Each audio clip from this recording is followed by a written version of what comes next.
it made me see everything in a fresh way through a child's eyes with this new like magic and excitement. And that was really, really special. Hey Lego fans, I'm here with Amy and Boone from Lego Masters Junior. We've seen them setting some amazing challenges and coaching the young builders through their paces. And now we'll find out what it's been like for them to work with the young builders and see their talent grow through the weeks. So guys, thanks so much for having a chat with me about Lego Masters Junior. No worries, it's always a pleasure. Thank you.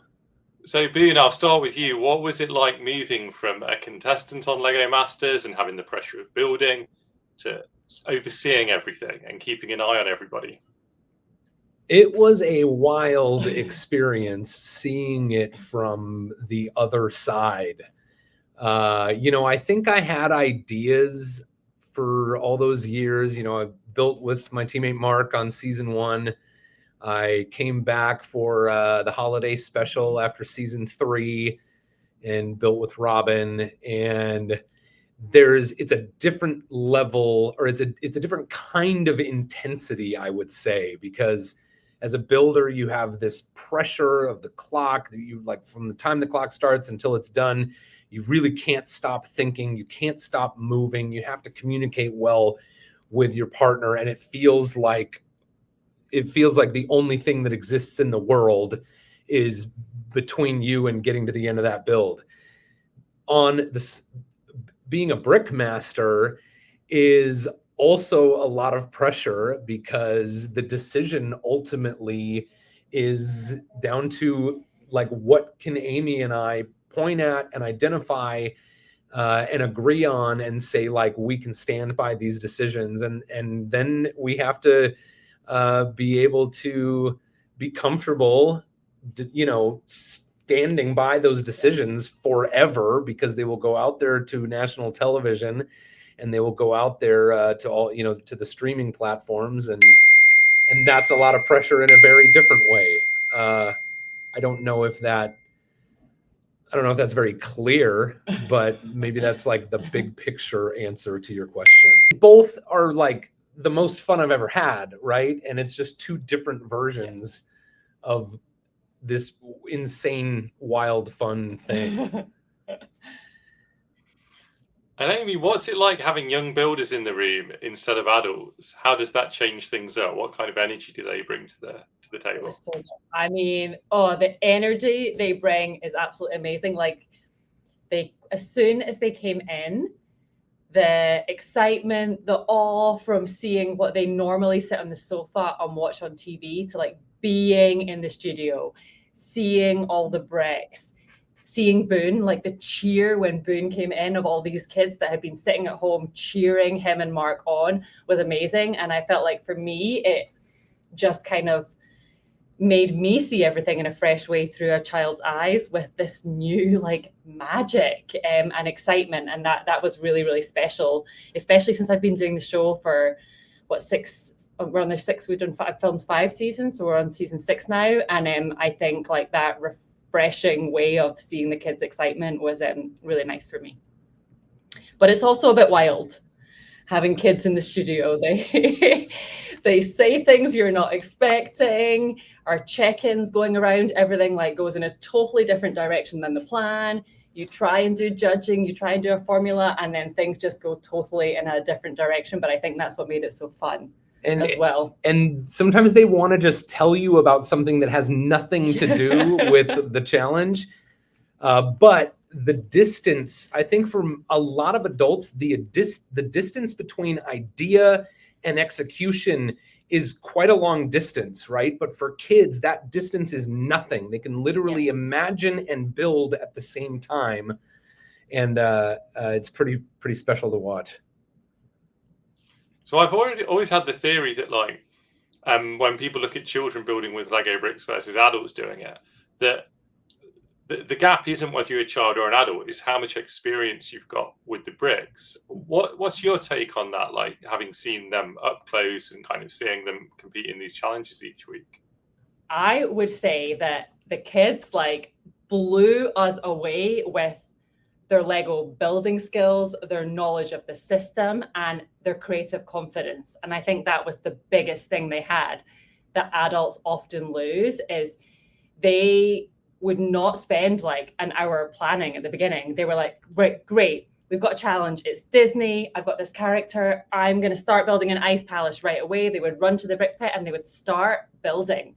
And then they would find something that wasn't working and they would just solve it right away. And I think there was this creative confidence that that propelled them forward that often is a roadblock to adult builders. So I would say there's some things they had that was far superior to what we see with the adults. In terms of the celebrity helpers that they had with them, it felt like some of the children were literally teaching them how to use the Lego system. What was it like kind of seeing that? What were your kind of reflections on those interactions?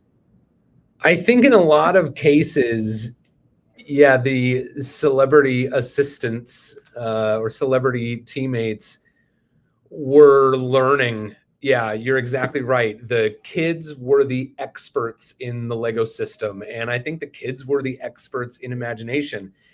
And a lot of the adults became the experts in like keeping the kids on track, you know, in a timed challenge, keeping the kids at the table and focused on what they were building. I know Allie Sweeney in particular was, you know, filled this very mom-like role to the kids that were on her team. And it was interesting to see those adults in the room adjust to how they could be that role in their team. Of the challenges that you guys set on Lego Masters Junior, which ones were your favourites? Which ones did you find the most interesting to see come to life and to see the kids participate in? I mean, I'm a huge Disney fan, so I was really excited for the first challenge. I think of just kind of bringing those Disney worlds to life. And again, just the kids knew the movies so well, but they interpreted them maybe in a different way than I would. And I loved seeing the Disney magic come to life there. Yeah, I think it's really hard for me to pick because they were all so much fun. But maybe I'll say Ninjago because we had some teams building some huge dragons really fast with so much imagination and almost this like reckless abandon, which is what allows them to accomplish so much building in a short amount of time. And then thinking about the day-to-day design roles that you guys do at the Lego Group, how are those similar or different to what you do on Lego Masters? I mean, of course, like I run a design team every day, so I'm very used to giving feedback and coaching my team and setting a design brief. So those are similar, but I think the pace at which we move on Lego Masters is Lego Fasters, I just called it. Yeah. It's a lot faster that we move on Lego Masters. I myself have to make much faster decisions as well. I don't have overnight to sleep on it. I've got to look at a build right away and say, this is working, this is not working. And I don't have to send my team home and eliminate them. And I think those things are very different, obviously. Like my day-to-day team, they come back every morning and they build something again. And on Lego Masters, I have to do the eliminations, and especially with the kids. But that was an extremely tough thing to do, sending kids home. Yeah. I think for me, you know, since Amy manages a team at work, she's probably giving feedback a lot more often than I do. But we work as a model designer. I work very collaboratively with the other designers around me, and we practice giving feedback to each other. And that's certainly something that helps in the role as a Brickmaster on Lego Masters. And then I would also say, like, you know, just having that knowledge of the system and having that knowledge of techniques and things that work and don't work using the Lego building system. Those things are certainly skills and pieces of knowledge that translate between both spaces. But I would say, like, yeah, not just fast in every moment, but in Lego design, we have these, you know, development calendars for products that, you know, there's certain milestones that happen, you know, every week. And then there's milestones that happen every 3 months. And so it's these much longer processes that we get to take time to see these products come to life. But on Lego Masters, it's literally hours. Mm-hmm. Every brief is either achieved or not achieved in a matter of 6 hours, 8 hours, 10 hours, whatever the length of the build is. And then suddenly, before you know it, the season is over. Yeah. And it felt like this whirlwind of energy, right? That just sort of swept through my life for a little while. Do you guys have any advice for young builders at home who one day want to be on Lego Masters, or maybe even want to work for the Lego Group in the future? I would say just build or be creative in any form you can, at whatever opportunity you have. And I think the imagination is like a skill that you've got to practice doing, you've got to exercise it, you've got to use it a lot. And I think kids have the best imagination, and they just have to keep using them any way they can so that they can keep their imaginations alive and grow them. And I think it's that, for me, it's that creativity that's really at the heart of every Lego designer. And that's really the magic.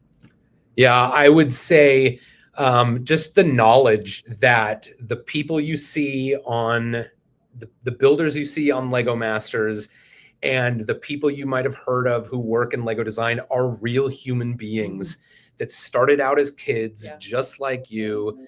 So it certainly is a thing that exists and is possible. And another piece of advice that I always give is find a way to take nice pictures of all of your original ideas that you turn into Lego models, and then save them and watch your progress over time and push yourself, and then you can inspire yourself. But don't throw away the ones that you look back on and maybe think aren't good enough, because it can show you can show yourself the growth you're making as a builder. And if you save all those pictures, then someday you can pick the best ones and use them as examples of the things you can build if you want to apply for Lego Masters, or if you want to create a portfolio for applying for a Lego design job. Very true. And then I gather that the adults are getting back in the Lego Masters world. So what can you kind of tease to us about what we can expect from season 6 of Lego Masters? Oh, it's going to be our wildest season ever, with twists and turns at every corner. And you can guarantee there's going to be some incredible builds. And I really mean that, incredible builds, right, Boone? She's not just saying that. Like, it's... I don't know how I even know about it, but Amy's right. It's going to be pretty out there with the amount of talent and wild ideas that play out. Given your celebrity status as Brickmasters and Lego Masters, if you could be celebrity helpers on another reality television show, what would you want to go and help out on? Where would you want to go and get involved with the team? Do you have some connections that's going to get us on these shows?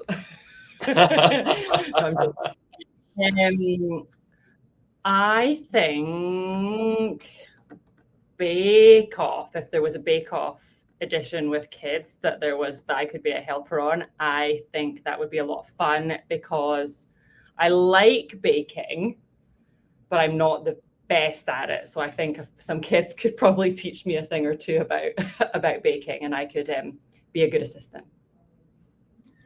Yeah. I would say the Great Pottery Throwdown. That's one I've been really liking lately. And I don't know anything about pottery, but I think maybe there would be some crossover in the type of creativity you need from like the Lego building world to the pottery world. And I love Rich on that show, because he started out in season 1 as like the kiln tech, and then after a couple of seasons became one of the judges. So I have a little bit of, I identify with that story. So I think it would be fun to meet him. Amazing. Thank you both so much for taking the time to have a chat, talk about Lego Masters Junior. Look forward to seeing how it progresses over the weeks, and what else the kids come up with. Been lovely Awesome. Chatting with you. And the kids are so talented. There's such great builds. there's so much magic. It was so wholesome and just made like Boone and I smile the whole time and like beam with pride at what these kids could create. And I'm sure it's going to inspire so many more kids to want to be on the show as well. Thanks a lot, Graham. Always a pleasure to talk to you. It was really fascinating to hear Amy and Boone's insights into being Brickmasters and being part of Lego Masters Junior. If you have got questions for Amy and Boone, then leave them in the comments. And the next time we get to talk to the Lego Masters Brickmasters, we can ask them some of the questions that you submitted.